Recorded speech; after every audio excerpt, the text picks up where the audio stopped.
बिस्मिल्लाहिर्रहमानिर्रहीम। अस्सलाम वालेकुम। क्या हाल चाल है तमाम दोस्तों का। उम्मीद करता हूँ सब खैरियत से होंगे। MTH 501 की सीरीज़ शुरू की हुई थी, कुछ मसरूफियत की वजह से लेक्चर लेट अपलोड कर रहा हूँ। आज लेक्चर नंबर 11 है और होप सो आज हम 15 तक लेक्चर जो है वो कवर करेंगे, लेकिन इस वीडियो में नहीं, और वीडियोस भी आएंगी। लेक्चर शुरू करने से पहले आप सबसे रिक्वेस्ट है कि मेरे चैनल को सब्सक्राइब करें, वीडियो को लाइक करें और शेयर ज़रूर किया करें। और एक और बहुत ज़रूरी बात है कि जी अगर आपको लैपटॉप पे या पीसी के ऊपर आपको व्यू क्लियर नहीं आ रहा तो आप काइंडली अपना मोबाइल फ़ोन जो है ना उसको यूज़ करें, क्योंकि थोड़ा सा अर्जेंटली बेसिस के ऊपर ये काम कर रहा हूँ और इसलिए ये व्यू जो है ना वो फिर मैं मोबाइल के ऊपर ही रिकॉर्डिंग करके तो अपलोड कर रहा हूँ वीडियोस, ताकि आप दोस्तों का फ़ायदा हो सके। तो चलते हैं अपने लेक्चर की तरफ। लेक्चर नंबर 11 MTH 501 का मैट्रिक्स ऑपरेशन है। मैट्रिक्स ऑपरेशन में सबसे पहले जो चीज़ हमने करनी है वो है I jth element of matrix. Let A be a M cross N matrix. M and N are rows and column of a matrix respectively. हमें ये पता है कि जी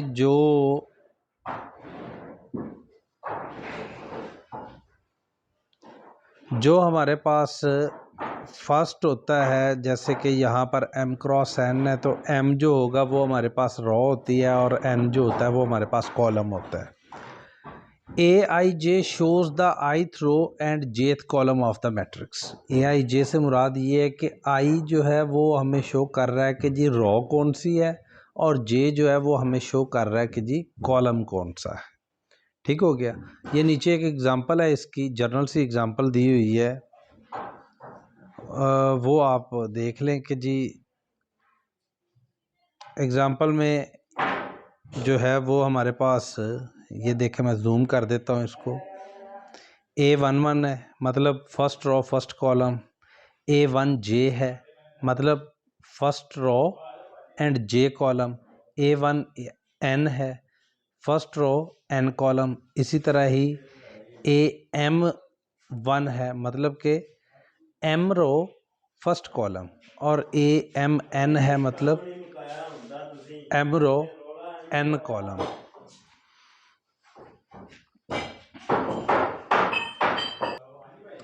जी तो आगे है जी हमारे पास diagonal matrix. A square matrix whose non diagonal entries are zero and minimum one entry and diagonal non zero.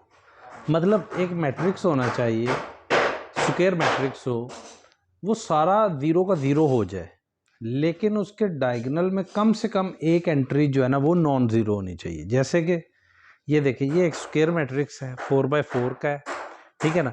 इसमें सारे एलिमेंट ज़ीरो हैं, सिर्फ एंट्री ज़ीरो है। सिर्फ ये जो एक डायगोनल है ना, इसमें दो एंट्रीज हैं 1 और 16 जो कि नॉन ज़ीरो है, तो ये एक डायगोनल मैट्रिक्स बन गया। नल मैट्रिक्स क्या होता है जी? M cross N matrix whose entries are all zero, जिसकी तमाम एंट्रीज ज़ीरो होती हैं, वो नल मैट्रिक्स या ज़ीरो मैट्रिक्स भी उसको कहते हैं।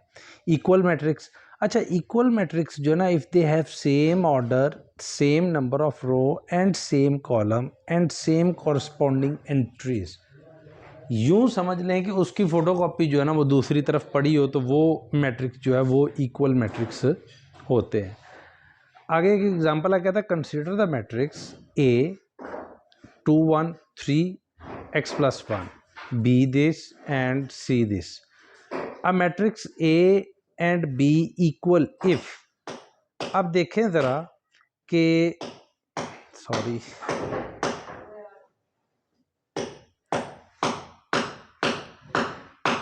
ये देखें, अगर A और B को हम कहते हैं कि जी ये इक्वल है, तो वो किस सूरत में होंगे? यहाँ पर 2 है, यहाँ पर भी 2 है, 1 है 1 है, 3 है 3 है, ये सेम हो गए। लेकिन यहाँ पर x प्लस 1 और 5 है, तो ये इक्वल टू 5 आ जाएगा, x प्लस 1 इक्वल टू 5 आ जाएगा। और यहाँ से हम x की वैल्यू निकाल लेंगे, तो हम बताएंगे कि जी x की वैल्यू ये वाली जो है ना इसकी वजह से ये मैट्रिक्स जो है ये इक्वल होगा। ठीक हो गया। आगे चलते हैं। आगे हमारे पास एक और एग्जांपल है, वो कहता है कि जी अच्छा, अब यहाँ पर एक पॉइंट है कि अगर आपने दो मैट्रिक्स को ऐड करना है, सब्ट्रैक्ट करना है, तो सेम ऑर्डर होना चाहिए उनका। ठीक है ना। अब ये देखें कि जी ये ए को बी में ऐड किया, तो ऐड कैसे करना है जी, 4 को 1 में ऐड किया, फिर 0 को 1 में ऐड किया, फिर 5 को 1 में ऐड किया। इसी तरह नीचे वाली रो को -1 को 3 में, 3 को 5 में और 2 को 7 में ऐड किया। तो हमारे पास ये आंसर है। आगे एक नोट है छोटा सा, उसको देख लेते हैं। For addition and subtraction both matrix order should be same. वही बात जो मैंने आपको कही कि दोनों का ऑर्डर सेम होना चाहिए। अगर 2 क्रॉस 2 है तो 2 क्रॉस 2, अगर 3 क्रॉस 2 है तो 3 क्रॉस 2 का ही मैट्रिक्स होना चाहिए जिसको ऐड करना है। अब हमने 2b मतलब फाइंड करना है। 2b मतलब कि हम एक मैट्रिक्स को एक स्केलर के साथ मल्टीप्लाई कर रहे हैं। स्केलर हमारे पास इस टाइम 2 है, 2 के साथ मल्टीप्लाई कर रहे हैं, तो सिंपल सा काम है कि जी 2 को अंदर मल्टीप्लाई कर दो तो हमारे पास जो आंसर है। अब हमने a-2b करना है, तो first element, first row, first column का फर्स्ट एलिमेंट जो है उस में से माइनस करेंगे फर्स्ट रो, फर्स्ट एलिमेंट और फर्स्ट कॉलम का जो एलिमेंट है ना उसको माइनस करेंगे। ठीक हो गया। इसके बाद हमारे पास थ्योरम है। ये एग्जांपल थोड़ी सी खुद समझ लीजिएगा, इजी है, काफ़ी ज़्यादा बच्चों वाली है। अच्छा, थ्योरम है। थ्योरम में वो कहता है let A B and C are the same size matrix, let R and S are scalars. A B and C same size मतलब सेम ऑर्डर है। अगर 2 क्रॉस 2 है तो 2 क्रॉस 2 के ही तीनों मैट्रिक्स हैं। और आर एंड एस दो ऐसे स्केलर ले लिए, जैसे कि वो पिछली एग्जांपल में 2b किया था ना हमने।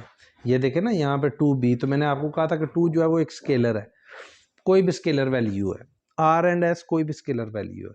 तो a plus b equal to होगा b प्लस से, a plus b into plus c equal होगा a plus b into a plus into b plus c होगा। अगर a प्लस 0 करेंगे तो वही मैट्रिक्स a ही हमारे पास आएगा। कैसे आएगा, 0 को किसी भी चीज़ में ऐड करें तो उसके ऊपर असर नहीं होता है कुछ भी।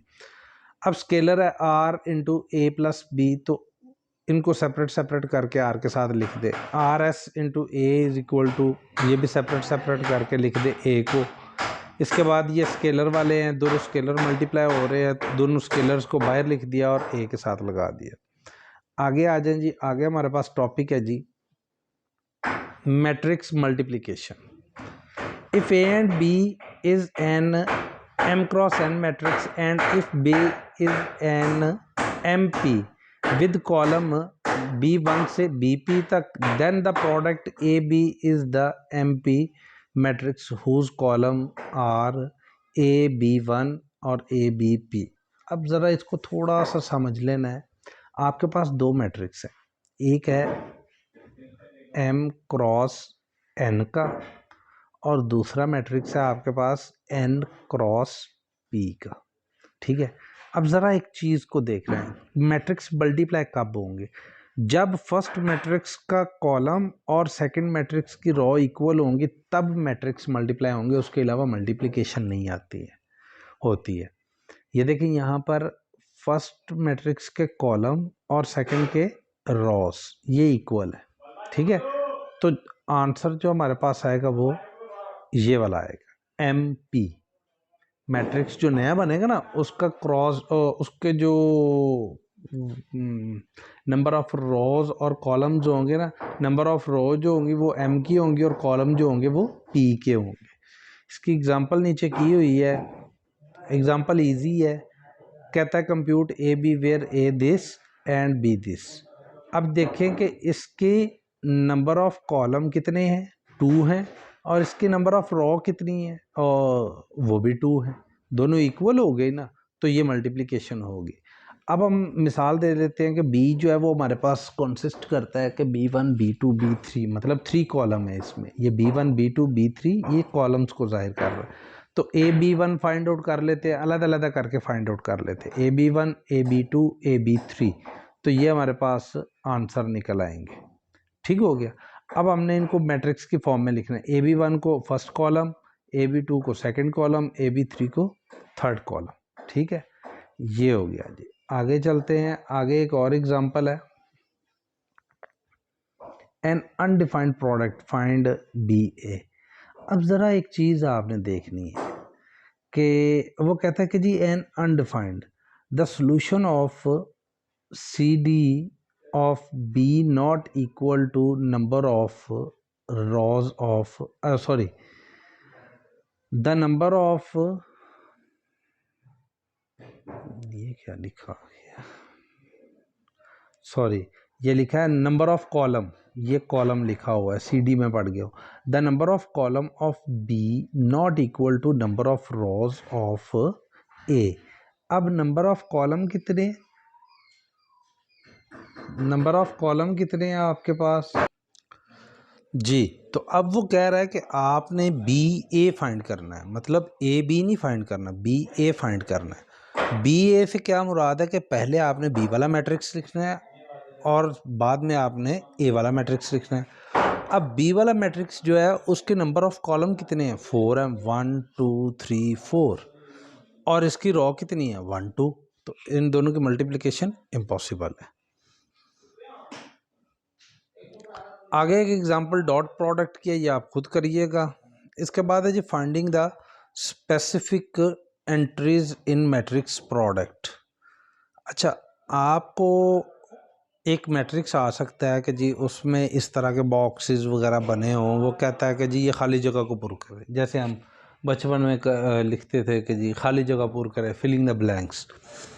ठीक है ना। तो करना क्या है, आपने फर्स्ट रो को फर्स्ट कॉलम से मल्टीप्लाई करना है, जो आंसर आएगा वो यहाँ पर आएगा। फिर फर्स्ट रो को सेकंड कॉलम से मल्टीप्लाई करेंगे तो आंसर यहाँ पर आएगा। फिर फर्स्ट रो को थर्ड से, और यहाँ पर आंसर आएगा। इस तरह करके ये मैंने नीचे किया भी हुआ है यहाँ पे, ये इसको आप देख लीजिएगा, आपको समझ आ जाएगा। आगे है जी थ्योरम। थ्योरम में वो कहता है कि जी फर्स्ट है जी associative, A into b c is equal to a b into c, और A into b plus c equal होता है ए बी प्लस ए सी के। इसी तरह ये लेफ्ट डिस्ट्रीब्यूटिव प्रॉपर्टी है, ये राइट डिस्ट्रीब्यूटिव प्रॉपर्टी है। और स्केलर के साथ मल्टीप्लाई करें, R into A B is equal to R A B, या A बाहर निकाल लें तो R B आ सकता है, फॉर एनी स्केलर R। उसके बाद हमारे पास है जनाब नोट है एक in general, a b not equal to b a. इसकी एग्जांपल मैंने पीछे आपको करवा दी है कि ए बी दो मल्टीप्लिकेशन हो रही हैं तो ए बी तो हो रही है, लेकिन अगर आप बी ए कर रहे हो तो वो मल्टीप्लाई हो ही नहीं रहा है। Cancellation law do not hold in matrix multiplication. कैसे, ये कैंसलेशन लॉ क्या है, मसलन अगर आपके पास ए बी इक्वल टू ए सी आ रहा है तो आप ए को ए से कैंसिल नहीं कर सकते, ऐसा मुमकिन नहीं है। ये आप कर दो जी b is equal to c, तो ये गलत है, ये नहीं हो सकता। ठीक है, if A B equal to zero does not mean A equal to zero और बी इक्वल टू ज़ीरो। अगर दो मैट्रिक्स आ रहे हैं, उन दोनों के मल्टीप्लिकेशन का रिजल्ट जो है वो ज़ीरो आ रहा है, तो इसका ये मतलब तो नहीं ना हुआ होगा कि जी ए ज़ीरो है या बी ज़ीरो है। देखें ना, एक मैट्रिक्स को आप पॉजिटिव ले लो, एक मैट्रिक्स को नेगेटिव ले लो, सेम एंट्रीज और सेम वाला, तो वो फिर आंसर माइनस में आ जाएगा। ट्रांसपोज मैट्रिक्स है, ट्रांसपोज मैट्रिक्स में इंटरचेंज रो इंटू कॉलम और कॉलम इंटू रो। ठीक हो गया। उसके बाद थ्योरम है, थ्योरम नंबर 3 है। 3 में ये कहता है कि जी let a and b denote matrix whose size is appropriate for the following sum and product. अगर आप किसी भी मैट्रिक्स के ट्रांसपोज का अगेन ट्रांसपोज लोगे तो आपके पास वही मैट्रिक्स वापस आ जाएगा। इसी तरह ही अगर आपने दो मैट्रिक्स को जमा किया और उनका ट्रांसपोज लिया है तो आप उनका अलग-अलग ट्रांसपोज लेकर भी जमा कर सकते हैं। इसी तरह ही अगर आपने किसी स्केलर R को ए मैट्रिक्स से मल्टीप्लाई करके उसका ट्रांसपोज लिया हुआ है तो वो ए का ट्रांसपोज होगा।